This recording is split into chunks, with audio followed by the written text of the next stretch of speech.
मुळाची तर मी आतुराम कार्यासी न दाता स्वामी कार्य सिद्धी सर्वतारासी न सेवू. म्हणून मी तुम्हाला सांगत आहे महाराज, मला इथं जेवण करता येणार नाही किंवा फळमूळ भक्षण करता येणार नाही. मला लवकरात लवकर जायचं आहे. मला माझ्या स्वामीचं कार्य पूर्ण करायचं आहे. म्हणून मला तुम्ही आज्ञा द्यावी अशी विनंती मारुतीराय करू लागले. स्वामी कार्यारता तो पुढे खाली उदर चिंता तो महापापी तत्वता आते पाता काय वेगळी. आपल्यावर जर एखादं कार्य आपल्या स्वामीनं आपल्या मालकानं सोपवलेलं असेल आणि ते कार्य सोडून जर तो तिकडेच आपली मौज मजा करत असेल किंवा कोण्या भजन भक्तीला बसलेला असेल तर तो आद्यपाताला जाईल अशा प्रकारे नाथराय सांगत आहे. याला आगी स्वामी कार्य न होता पूर्ण न करी फळमूळ भोजन तुझ्या आग्रहाला गीता उदक पान करीन. तुम्ही म्हणतच आहात एवढं तर मी फक्त तुमच्या घरचं पाणी पिईन, पण जेवण निवण करणं मला होणार नाही. कारण माझे स्वामी त्या ठिकाणी दुःखी अवस्थेत आहेत. सगळं वानरगण दुःखी आहे आणि मी इथं जेवण करणं बरोबर योग्य होणार नाही. अशा प्रकारे मारुतीराय विनंती करू लागले. ऐकून या कवीच्या वचनासी राक्षस सुखावला मानसी अनायासे पावे मृत्यूसी सर्व रोधकासी प्रासिता. राक्षस तर मनामध्ये खुश झाला. मला हेच पाहिजे होतं. म्हणला मला इथं मारायचं नव्हतं. आता डायरेक्ट याला मी तळ्यावर पाठवतो, कारण मला मारायची गरज नाही. अनायासे याचा मृत्यू जवळ आलेला आहे. तळ्याजवळ गेल्यावर काय होतं याला माहित होतं. आता गरज नाही म्हणजे याच्यासोबत युद्ध करायचे असा आनंद या काळनेमीच्या मनामध्ये होत होता. ऐसा नित्य मानूनी पूर्ण बोले कपिसी वचन स्वामी कार्य न होता जाना आग्रह आपण करून नया. एवढा मारुतीरायाने दृढ निश्चय केला म्हणजे माझ्या स्वामीचं कार्य पूर्ण होईस्तोवर आपण मला आग्रह करू नये. कारण मला माझ्या स्वामीचं कार्य पूर्ण केल्याशिवाय अन्न ग्रहण करायचं नाही असं मारुतीराय बोलत होते. आश्रमासमी बसवणारा अत्यंत पवित्र तेथीचे निरपण करीत अल्पमात्र औषधी समाग्र देखसी. कारण मी बोलत होते हे बघा, म्हणजे तुम्ही जेवण फळमूळ भक्षण करत नाहीत ना, मान्य आहे मला. परंतु माझ्या आश्रमाच्या जवळ एक निर्माण केलेलं तळ आहे आणि त्या तळ्यामध्ये सुंदर असं जळ आहे, पवित्र जळ आहे. ते पाणी पिल्याच्या नंतर तुम्हाला औषधीचं दर्शन आपोआप घडेल. म्हणजे एवढं सायस करायची गरज नाही असं मारुतीरायाला काळने मी सांगू लागले. आणि अत्यंत विश्वासी कपट सर्वता नाही मानसी मानिले त्याची या वचनासी निज मानसी कपिनाते. मारुतीराय कसे होते? या काळनेमीवर विश्वास ठेवून दर्शन घ्यायला आले होते. म्हणून मारुतीरायाच्या मनामध्ये कपट नव्हतं. खरोखर मान्य केलं. मारुतीरायाला वाटलं खरं सांगत आहेत महाराज. म्हणून ते तळ्याजवळ मारुतीराय पाणी पिण्यासाठी गेले. साधु वचन विकल्प करीतो नर महादुराचार्य व्यसन भव्य संसारी चराचर्याती निंदे. काय सांगत आहेत नाथराय? साधू वचनावर विश्वास धरा म्हणून. साधू वचनावर संशय घेऊ नये, कारण तो साधू त्याच लायकीचा असला पाहिजे. हा साधू होता का याच्यावर विश्वास ठेवायचा, परंतु चांगल्या साधूवर विश्वास ठेवावाच असं नाथराय सांगत आहे. ऐसा निजे करोनी पूर्ण मानोनी ऋषीचे वचन मग दृष्टी सर्व लक्ष्मून उदक पान करवाला. मारुतीच्या मनामध्ये कोणतंही कपट नव्हतं. मारुतीरायाला खरंच वाटलं आणि या तळ्याच्या जवळ मारुतीराय गेले. मारुतीरायाला वाटलं खरोखर महाराज सांगत आहे, खरंच आपण उदक तरी पाणी तरी प्राशन करावं यांच्या घरचं. यांच्या विनंतीला मान द्यावा म्हणून मारुतीराय पाणी पिण्यासाठी तळ्याजवळ आलेले आहे. उदक पान मंद करावया उदकात रेवताची पायते पायत वेद दरियला. मारुतीराय तळ्याजवळ आले. तळ्यामध्ये एक पाय टाकल्याच्या बरोबर मारुतीराय पाणी हाताने इकडे तिकडे वारत असतील. काही कचरा मिचरा तळ्याजवळ झाडं बिडं खूप होते ना. शुद्ध पाणी पिण्यासाठी मारुतीरायाने पाय टाकल्याबरोबर मगरीने पायाला धरलेला आहे. कडकडून पायाला मगरीने मिठी मारली म्हणतात.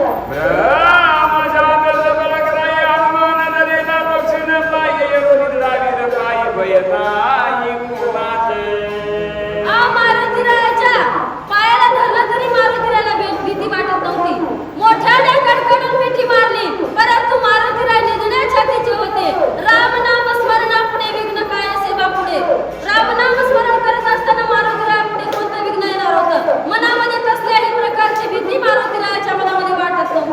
भावे निजला वीर जाई वडे श्रीरामाता किंकर धनुष्य काळच घर किंकर कायच्या पुढे म्हणजे कालचक्राला थांबवण्याची ताकद मारुतीरायामध्ये होती. ती क्षमता ठेवणारी मारुतीराय होते. एवढ्या या महाग्राहीला भीत होते काय नाही, कारण मनामध्ये रामचंद्र प्रभूच्या नामाचा जय जयकार चालू होता. अहो या नामापुढे विघ्न काय येणार होतं? नामाच्या चिंतने 12 वाटा पळते विघ्ने, किंवा जी कीर्तनाचे आणि नटनाचे नाशिले व्यवसाय प्रायश्चित्ताचे जे नामाची नाही पापाचे ऐसे केले. या नामामुळे कोणतंही दुःख निवारण करता येते. या महाग्राहीचं काय घेऊन बसलात? मारुतीराय अजिबात त्या ग्राहीला भीत नव्हते. करोनी श्रीराम नामे पुकार पाया सुनीता सत्वरा गडे पडली वेग उतार दिव्य शरीर लाथली. मारुतीरायानं पायाला धरलेल्या मगरीकडे बघितलं आणि एकदम प्रभू रामचंद्राच्या नावाचा जय जयकार केला. आणि जय जयकार केल्याच्या नंतर पायाला झटका मारल्याच्या बरोबर दुसऱ्या कडेवर जाऊनही मगरी पडलेली आहे. दिव्य देह धारण केला. अप्सरेचा त्या ठिकाणी उद्धार झाला. ते करुणी सर्वदा श्रीराम भक्ताच्या पाय धरिता कळी काळा त्या मुनीलाता शाप निर्मुक्तता सत्संगे. काय झालेलं आहे? पोटामध्ये कपट होतं, परंतु कोणाचे चरण धरले? रामचंद्र प्रभूच्या सेवकाचे. त्याच्यामुळे सत्वरच काय झालेलं आहे? तिचा उद्धार झालेला आहे. कारण कशाही कारणाने होईना, कपटाने हो किंवा चांगल्या प्रकारे हो, देवाचं नाव मनामध्ये आलं किंवा आपल्या ओठावर आलं तरी आपला उद्धार होऊ शकतो. अशा प्रकारे नाथराय सांगत आहे. दंडक सुत वरत झाला जावे राक्षसत्व पावला स्वांग देता पाण्यातला अकाळ केला निर्मुक्त. एवढा असणारा दंडक राक्षस होता, परंतु एका थापण्यामध्ये आनंदाचा नीट झालेला आहे. एका थापण्यामध्ये त्याचा उद्धार झालेला आहे. अशा प्रकारे नाथराय सांगत आहे. रक्षस आपणारा रास द्वन पूर्ण फिरणाराची तो द्वारके राय वर्षानुवर्षी सत्संगाशी शापन बादे. नारदाला सुद्धा आपल्याच भावानं असणारा दक्षाना शाप दिलेला होता. एक मुहूर्त सुद्धा तो कुठे स्थिर नाही राहू शकणार, परंतु या द्वारकेमध्ये सत्संगामध्ये तो वर्षानुवर्ष राहू शकत होता. एवढा सत्संगाचा महिमा आगाध आहे. जळ ग्राही शापदक लागता ममताचे पद नकाग्रे झाली सुखागात संत चरणी. मारुतीरायाच्या नखाचा स्पर्श झाला. मारुतीरायाने काही तिला लाथ मारली का नाही, हिसका मारला का काही थापडमुकी मारली का नाही, फक्त नखाचा मारुतीरायाचा स्पर्श झाल्याबरोबर या महाग्राहीचा वर्षानुवर्ष झाले होते या तलावामध्ये ती बसलेली होती. मारुतीरायाच्या आकृतीनं वाट पाहत होती. या ठिकाणी नखाच्या स्पर्शाने एका क्षणामध्ये त्या महाग्राहीचा उद्धार केलेला आहे.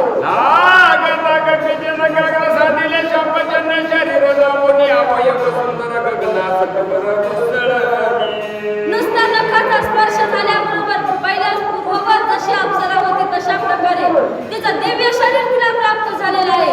आणि दिव्य शरीर प्राप्त झाल्याबरोबर आकाशामध्ये वर जाऊन मारुतीरायाशी काय बोलत होती? अंतरिक्ष गगनांतरी राहुल बोलत सुंदरी विजय होई कपी केसरी निरंतरी राम प्रेमे. आकाशामध्ये गेली आणि मोठ्या आवाजामध्ये मारुतीरायाला आशीर्वाद देऊ लागली.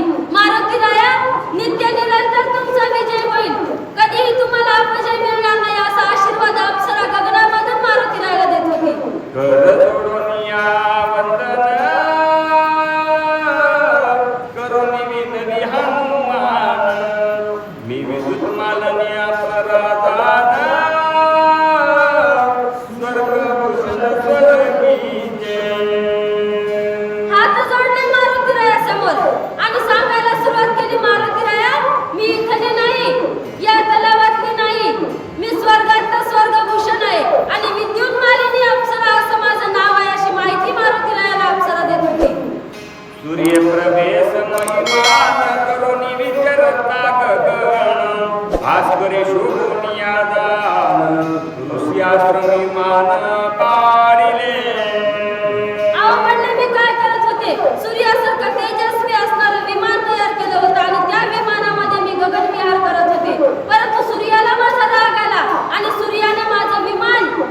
ऋषीच्या आश्रमामध्ये पाडलेलं होतं, म्हणून मला काय झालेलं आहे. येणे शोभले मुनीश्वरा क्रोधाकडले दुर्धरा न विचारीशी पात्र कामाचार विचारशी. माझा विमान ऋषीच्या आश्रमात पडल्याबरोबर ऋषीने मला काय केलेलं आहे, शाप दिला आहे. कारण त्यांनी ऋषी बोलत होते, तुला कळत नाही तू कुठे येऊन पडलेली आहेस. एका ऋषीच्या आश्रमामध्ये ज्या संसाराला ज्या विषयाला आम्ही कंटाळून या ठिकाणी येऊन तप करत आहोत आणि तिथं सुद्धा तू आमचा मार्ग सोडत नाहीस, अशा प्रकारे बोलत होते. तुला पात्र कळत नाही आम्ही कोण आहोत आणि इथं कोण येते, कोण येऊ शकते असा कोणताही विचार न करता या ठिकाणी काम वासना मनामध्ये धरून तू या ठिकाणी आलेली आहेस, असं ऋषी मला बोलत होते. महाराजे साकोनी येऊन झुंबे दाखवून या दैशी आलीस धावून आश्रम लक्षोनी पापिनी. ऋषींनी बोलायला सुरुवात केली आहे. पापिनी म्हणले, एखाद्या महाग्राही सारखी तोंड वर करून या ठिकाणी आलेली आहेस. माझा आश्रम ऋषीचा आहे हे तुला लक्षात आलेलं नाही, म्हणून मी तुला शाप देत आहेस. जशी तू महाग्राही सारखी आलेली आहेस ना, तशीच महाग्राही होशील असं ऋषी बोलत होते. ग्राही से धावते ते तुमाग्रा वैजाचे जपिले वेगेशे ते निग्रत्वासी पावले. ऋषींनी मला शाप दिला महाग्राही होशील म्हणून, आणि त्या दिवसापासून मी या तलावामध्ये ग्राहीचं रूप घेऊन राहत आहे, एका मगरीचं रूप घेऊन आहे. अशा प्रकारे मी दुर्मानेने आपली माहिती देऊ लागली. या शिवोनी शरणांगत म्याचा दिले ते महंत रहिशी म्या केले उद दंडत दारत मत झाला. मला शाप मिळाल्याच्या नंतर मी ऋषीची प्रार्थना केली, विनंती केली. अहो मी सूर्यासोबत काय केलं, वैर पत्करलं, सूर्यापेक्षा जास्त तेजस्वी विमान केलं, म्हणून मला हा शाप मिळाला. मी सगळ्यासोबत कारण करुणाही त्याच्यासोबत जर वैर केलं तर नक्कीच आपल्याला काहीतरी दंड भोगावा लागतो. त्याप्रमाणे मला या ठिकाणी दंड भोगावा लागलेला आहे असं अप्सरा सांगत होती. दादसी वगैरे छलन वगैरे उदत पलंगी वगैरे तो हेळन तात्काळ पतन तो पावे. अहो एक वेळ देवाची जरी काही हेळना केली तर चालेल, परंतु देवाच्या भक्ताची हेळना केलेली फक्त देवाला चालत नाही. साधूचा जो कोणी हेळना करेल किंवा त्याचा अपमान करेल, त्यांच्या बोलाला कोणी मान्यता देणार नाही. अशाला नक्कीच पतन पावावं लागणार आहे, अशा प्रकारे नाथराय सांगत होते. नवते पुराणी जगता माझा अनुभव प्रत्येकाचा ते उपेक्षिती साधू संतांची करता रोकडी. अहो म्हणले, मी काय दुसऱ्याचं बघून सांगत नाही, स्वतः मला अनुभव आलेला आहे. कारण मी साधूची हेळना केली, साधूचा अपमान केलेला आहे, म्हणून मला या ठिकाणी या खस्ता खाव्या लागलेल्या आहेत आणि ही रक्कम मला फेडावी लागलेली आहे. अशा प्रकारे मी दुधमानेने मारुती राहायला सांगू लागलो. ऐसी विनविता ऋषी जन तिने होनिया प्रसन्न मदती दले वरदान तुझे उदरन हनुमंते. मी एवढी ऋषीची प्रार्थना केली, विनंती केली आणि ऋषी काय झालेलं आहे, साधूचं हृदय कसं असते म्हणजे मोहमे नावने आम्ही विष्णुदास कठीण वज्रास भेदवायचे, अशा प्रकारे असते. म्हणून ऋषी महाराजांनी आपलं हृदय कळवळून घेतलं आणि मला उशाप दिला की या ठिकाणी जेव्हा हनुमंतराय बल्ली नेण्यासाठी येतील, औषधी नेण्यासाठी येतील, त्यावेळी तुझा उद्धार होईल असा उशाप मला त्यांनी दिलेला आहे. मी तिन्मानेने बोलत होतो. पुरावणी जळवादी धरिता कपिता पायाची प्रशवता सजनाची तेने उदरसी सत्संगे. वर्षानुवर्ष राहशील, परंतु तू ज्यावेळेस मारुतीला औषधी नेण्यासाठी येशील त्यावेळेस तू त्यांच्या पायाला धरल्याच्या नंतर त्यांचा संग तुला लागेल. सत्संग लागल्याच्या नंतर तू एका क्षणामध्ये उद्धार पावशील असा उशाप साधूंनी मला दिला. विद्युत मालिनी माहिती देऊ लागली. सत्संगात पायी संसार तर तिथे देई इतर शाप बापुळे काय मुक्त होऊन सत्संगे. अहो केवढाही महान शाप असला तरी साधूच्या संगतीने तो शाप मुक्त होतो म्हणतात. मग साधारण सामान्य शापाची काय कथा आहे. अहो या मगरीच्या देहातून मला एवढा सर्वसामान्य देह, एवढा तेजस्वी देह मला प्राप्त झालेला आहे. मग छोटे मोठे पाप आता साधूच्या संगतीने होणारच कमी. अशा प्रकारे विद्युत मालिनी मारुतीला सांगू लागली. तैपासून होती मी तुझी वाट पाहत झाली निर्मुक्त तुझे नियाजी. साधू महाराजांनी उशाप दिल्याच्या नंतर मला आनंदात झाला, कारण कधी ना कधीतरी मला हा नरदेव अप्सरेचा देह प्राप्त होणारच आहे.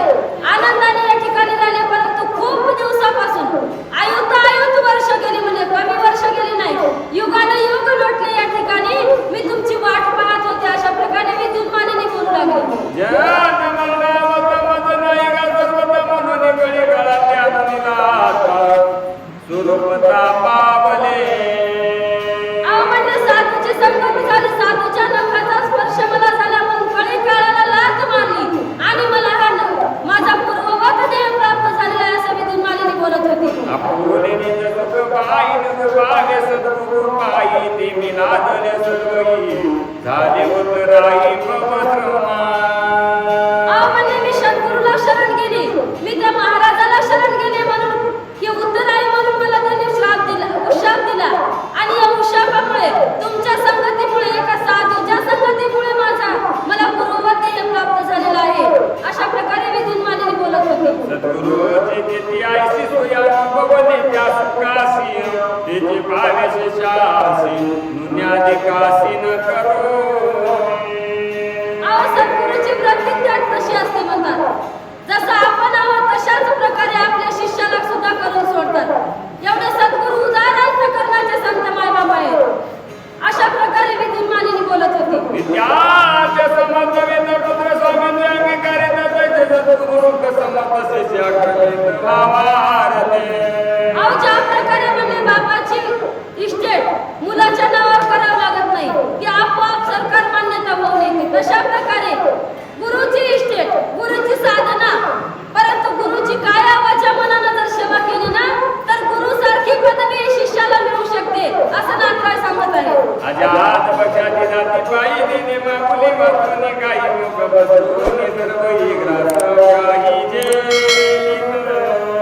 अजात पक्षी ज्याला पंख नसतात, ज्याला उडता येत नाही, ज्याला जागेचं स्थलांतर करता येत नाही, आशाच्या मुखामध्ये जशा प्रकारे एखादी पक्षी चारा आणून घालते, तशा प्रकारे माझ्या गुरु माऊलीने माझ्या मुखामध्ये घास भरवलेला आहे, मला काही कळत नाही. अशा प्रकारे नाथराय आपल्या गुरुचं वर्णन करत आहे.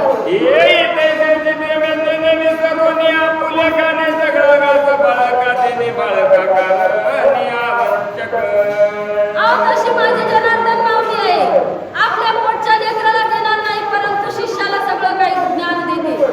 अशा प्रकारे गुरु माऊली उदार आहे, कारण उदरा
मी दीन आहे, रंग आहे, अनाथ आहे आणि माझा उद्धार तुम्हीच करू शकता, अशा प्रकारे प्रार्थना करत आहे. नाम एक, रूप एक, वर्ण आश्रम धर्म एक, जगी जनार्दन एक, नाम तारक जगामध्ये तारण एक म्हणजे एक नावाचं, एकच नाव आहे, एक रूप, एक गुरु आणि एकच नाव या जगामध्ये तारून नेण्यासारखं आहे, अशा प्रकारे नाथराय बोलत आहे. एका जनार्दना शरण करून या प्रलास्तवन सांगू पाय पुढील चिन्ह सावधान परिसावे. नाथराय सांगत आहेत या अध्यायामध्ये अप्सरेचा उद्धार झालेला आहे आणि पुढची ही कथा कशी आहे, खूप गोड आहे आणि वाचक सूचक सुद्धा खूप गोड आहेत, परंतु सावधान होऊन ऐकायचं आहे. पर्यावधान ऐकले दीजे, मग सर्व सुखासी पात्र होईजे. हे प्रतिज्ञा उत्तर माझे उघड ऐका, परिप्रौढीन बोले होजी, तुम्हा सर्वज्ञांच्या समाजी, देहावे अवधान ही माझी विनवणी सलगीची. अशा प्रकारे जनार्दन माऊली सांगत आहे. सजनाता सुखाव पूर्ण दिव्य दयाळु जातक गहन, अनाथासी देखता दान, हिंदी धावून पुतरून. सज्जनाचं लक्षण कसं आहे, जो कोणी दीन आहे, अनाथ आहे, आशांना जवळ जाऊन आपल्या जवळ घेतात. म्हणजे दीन अनाथ म्हणजे कोण, ज्याचे षडविकार गेलेले आहेत असे दीन अनाथ आहेत. मायबाप नसलेले दीन अनाथ नाही, षडविकार गेले त्यांना दीन म्हणतात, त्यांना अनाथ म्हणतात, असं नाथराय सांगत आहे. उडला गेली जमानाचे देवत्वने सर्वत्रासीने दोन्ही त्रिपुत्रासी अनाथासी अर्पित. माझ्या गुरुला माऊलींनी जो गोड घास होता ना रामायणाचा, तो गोड घास आपल्या पत्नीला नाही, आपल्या पुत्राला दिला नाही, परंतु माझ्यासाठी काढून ठेवलेला आहे. तो रामायणारूपी घास माझ्या मुखामध्ये घातलेला आहे, असं नाथराय सांगत आहे. या परी मी अनाथ बाबदारी देव पीडित एका जनार्दने येत गेला सदा तिरी जगती. अहो मी इथं अनाथ होतो, परंतु